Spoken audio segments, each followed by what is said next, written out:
pagsubok ang dumaan, ako'y ligtas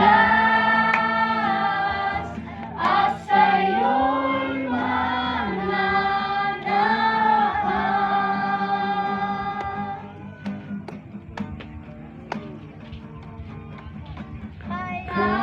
Kailanman, O Diyos, biyaya mo'y sapat, hindi nagkukulang.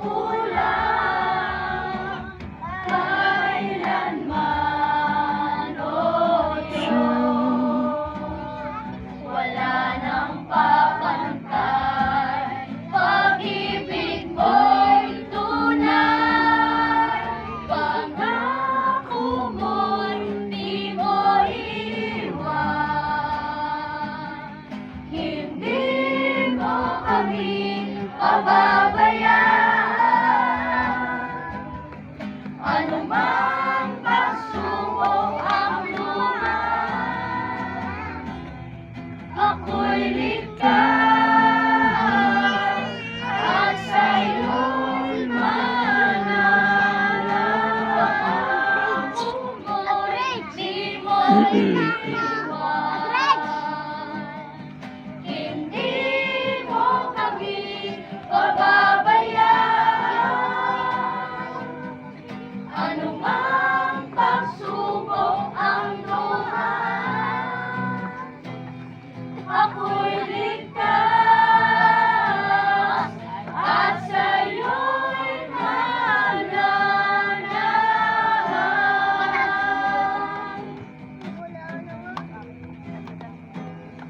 Ako'y ligtas at sa'yo'y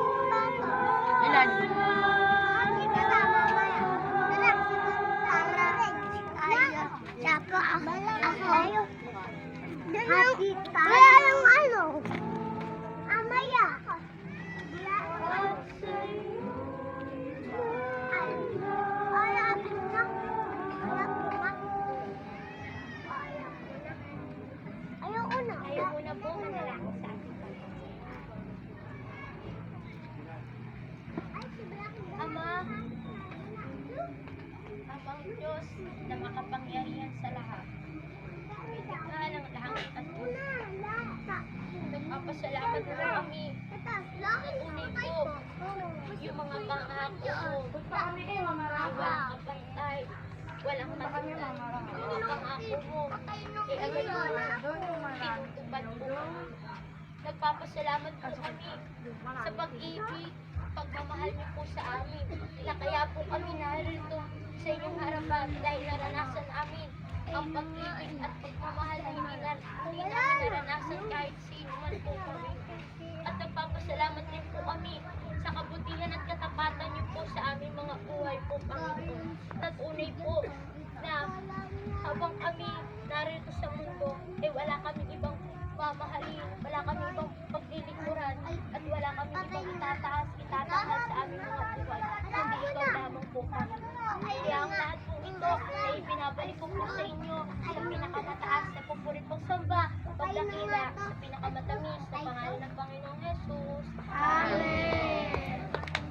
Jesus, our Frame Foundation Church, sama-sama kami na nanalangin, pinangunahan ng pastorong natin, ng ating pastor, ay yung 16 years na hindi nakapagsalita, ora mismo, after ng pananalangin, nung sinabi nating magsalita ka at banggitin mo ang Jesus, doon din nakapagsalita siya ng Jesus, at ngayon ay nagsasalita ang tatay dyan na ito. So ganito ang kabutihan, mga anak ng Diyos. Ang pagpapabautismo ninyo, pansinin natin ito na, anak, pakinggan natin ito.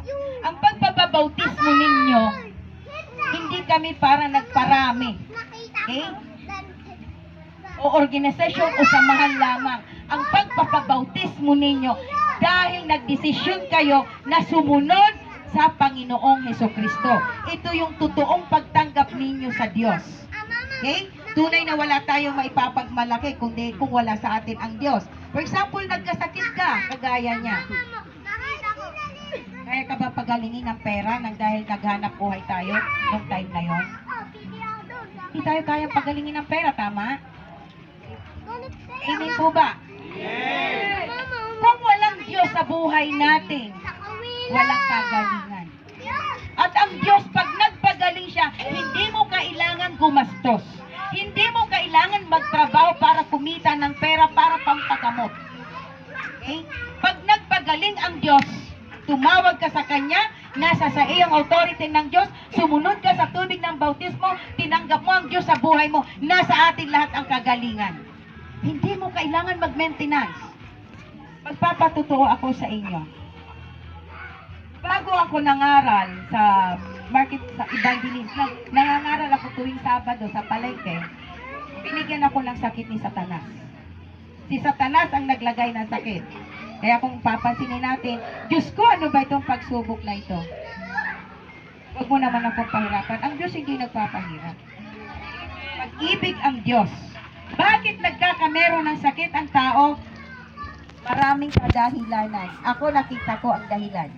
Ba't ako nagkasakit?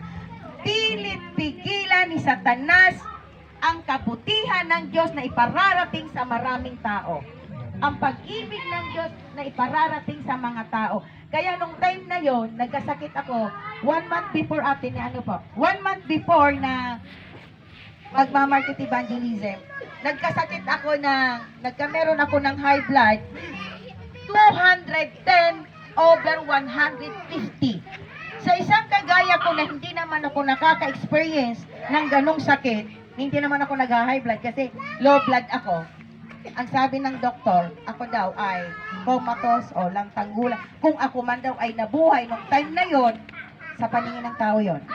Kung ako daw naman ay nabuhay ng time na yon, ay hindi mapapakinabangan kundi lantang gulay daw. Yun, hindi ko. Pero sabi ko sa doktor, hindi ko pinapayagan yan dahil kasama ko ang Diyos. Amen. Binigyan ako ng napakaraming gamot. 6 na gamot. Maintenance ko daw yun. Ininim ko din naman siya, hindi ako magsisinungaling sa inyo. Nang 1 linggo. Pero after noon, ayaw ko mag-maintenance. Kaya hanggang sa mga oras na ito, ang kagamutan ko ay ang Diyos. Okay? So mga kapatid, mga anak, ang pagpapabautismo ay kalooban yan ng Diyos.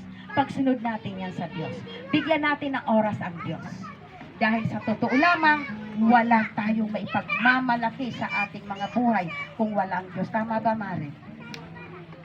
Ang Diyos ang nagmamay-ari ng mundo, tama? Sa isang salita lamang naganap ang lahat. Magkameron nito, magkameron yan, magkameron ng...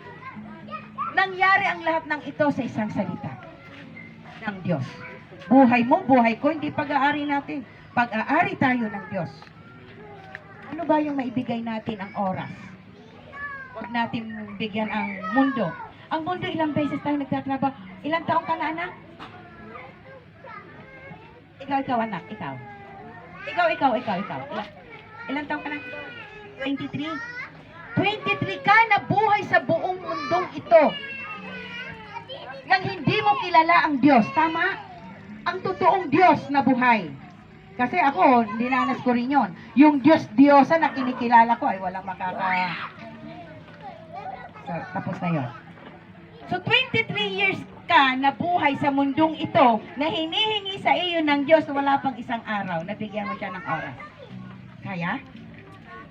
Amen. Magpapabautismo tayo, hindi dahil ginusto ko, hindi dahil ginusto ng pastor o ng atine o kaming lahat, dahil ginusto mong sumunod sa Diyos. Amen. Amen. Palakpakan natin ang Diyos.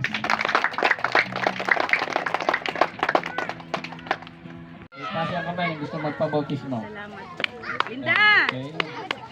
Taas! Nasa si Chloe. Yan. Nasa si Chloe. Nasa hindi ko nakita. Yan. Okay. Kasi ang kamay lang gusto magpabautismo. Si ate Yan. ano? Ay, Okay. si ate. Sino ba yun? Okay. Salamat po sa inyo. No? Okay. O ulit. Ayun. Sino nga ho yung gustong magpabautismo? Taas ang kamay. Ate Lerna, yun. Yan. Okay. Yes. Okay. Yan. Sa tingad na. Yan. Saya-saya ng Diyos sa buhay niyo. Ito pa. Undecided pa. Si Ate Melissa.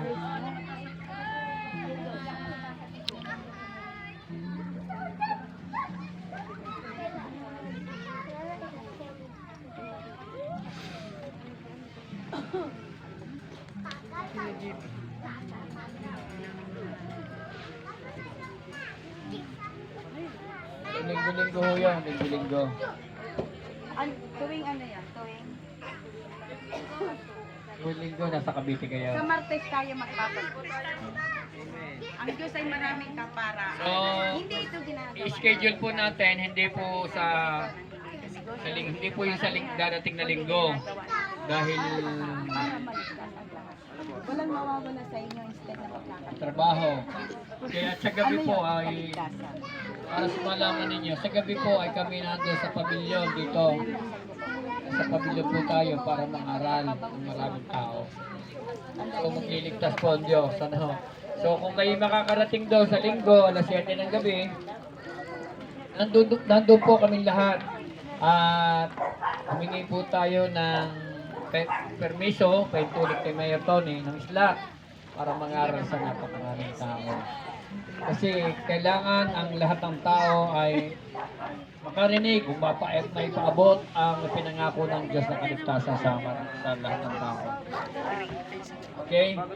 So, Martes po yun. Martes. Ibibigay ko na yung schedule, So, petsa. So, sa April 9 po tayo magbabautismo, April 9. Ang April 9 po ay Martes at yun po ay holiday. Araw ng Agitingan. Martes po yan, di ba? So, available kayo na lahat noon. Martes po yun. Pupunta po tayo dito, kami dito, at doon tayo dito kung saan pwede sa Martes. Okay, sa Martes, Ate Melissa, April 9 po yun. April 9. At sa umaga po natin gaganapin. At tuloy sa ating pagbabautismo, tuloy liguan na rin. At konting pika-pika. Yan alam niyo, pika-pika, kainan. Okay. So, balik tayo doon sa... So, ilan ba lahat ang... ilan lahat ang nakalista ng magpapabautismo? Ilan lahat? Pwede siya. Bali ilan lahat?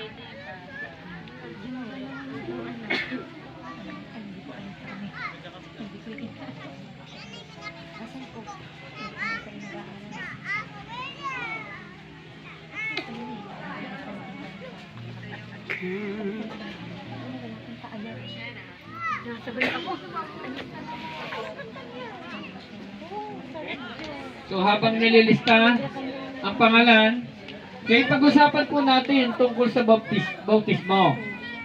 Okay? So na yung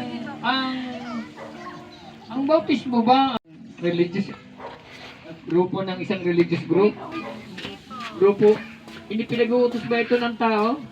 Hindi po. Sino po nag-uutos nito? Ang Diyos. Yan. Tama, malinaw. So, makikita natin mula doon sa Mateo chapter 3, mismo ang Panginoong Hesus ang sumunod, ang gumawa ng hakbang, o nag-decide siya, o nag-decision siya, na sumunod sa bautismo. No?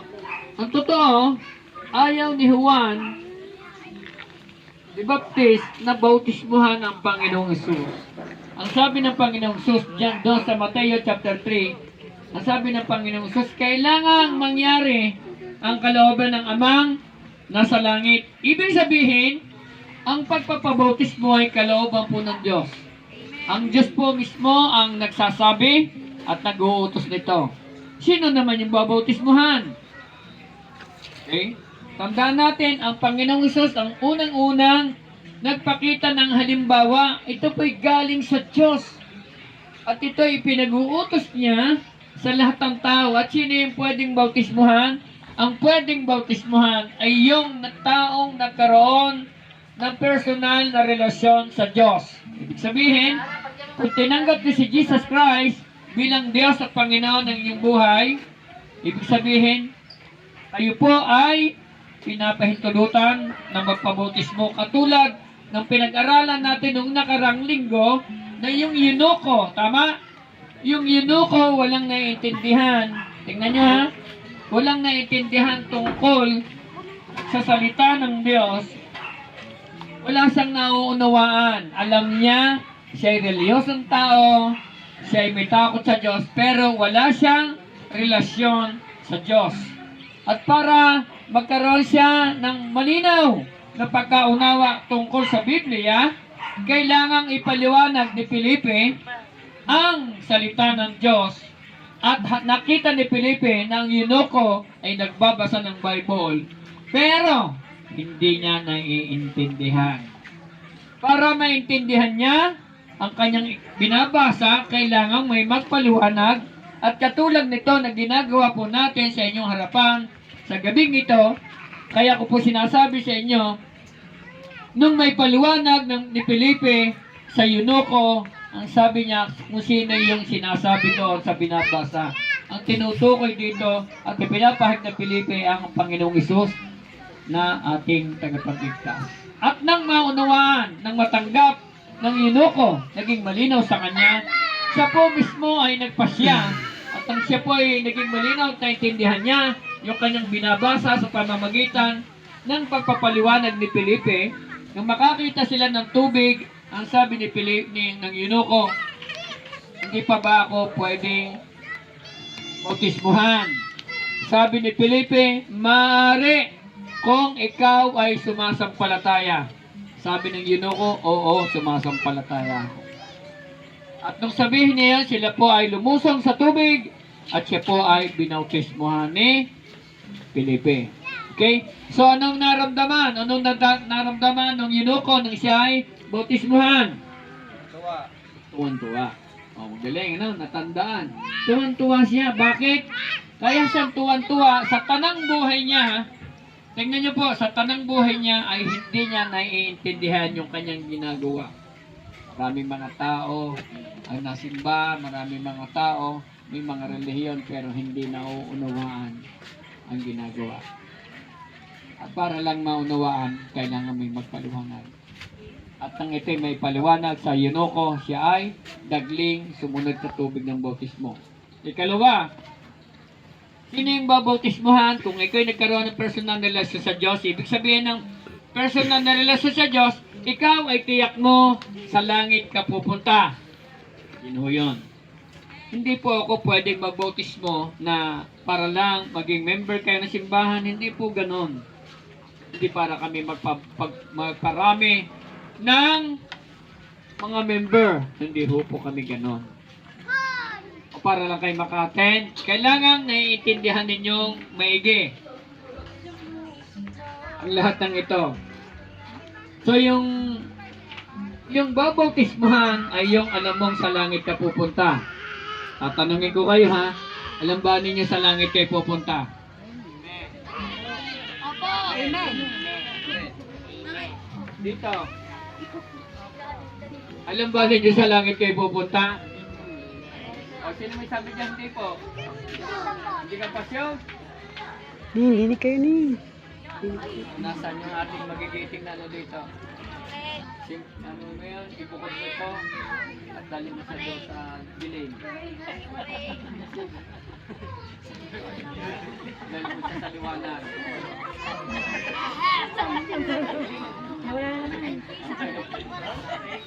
Siya muna kita. Hindi, para maintindihan. No? Paliwanag mo sa kanya. Kita niyo ha? Kita niyo, halos tuwing Martes, nangangaral tayo. Kailangan maintindihan natin. Tama muna diyan. Yan. Doon kayo sa naabot ko ng kita. Yun, doon sa liwanag yun. Doon sa may bangka doon. Yan. Linawin mo ang kaligtasan. Okay, tingnan nyo ha. Kaya hindi po ako basta, makinig na maigi. Kaya hindi ho tayo basta nagbabautismo. O, sabi niya, nung kayo'y tanungin ko, ang sabi ninyo, ang sabi ko sa inyo, tiyak nyo bang sa langit kayo pupunta? Sino ba yung pupunta sa langit? Okay? Bakit ka papasok sa langit? Sumasampalataya ka. Kung ikaw'y sumasampalataya, ano ka ng Diyos? Okay. Sino ba ang papasok sa langit? Walang iba kundi ang kanyang? O sinong anak dito? Oh. Anak kayo? Okay? Bakit kayo naging anak ng Diyos? Sumasampalataya at tumanggap.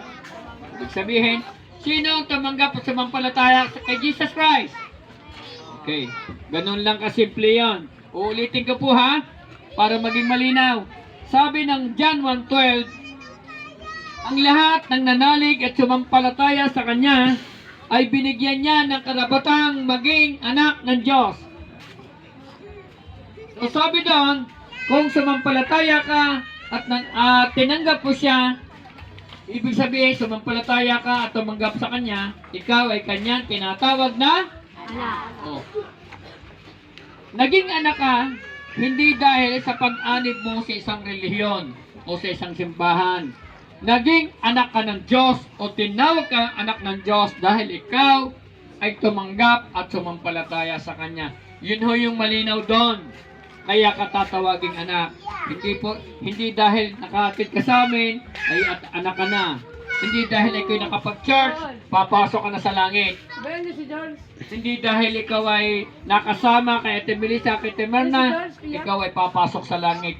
Walang ibang pwedeng pumasok sa kaharian ng Diyos, kundi yun lamang tumanggap at sumampalataya sa Kanya. Okay, tasen, tumanggap at sumampalataya sa Kanya. Okay? Yan, dalawang kamay daw, okay?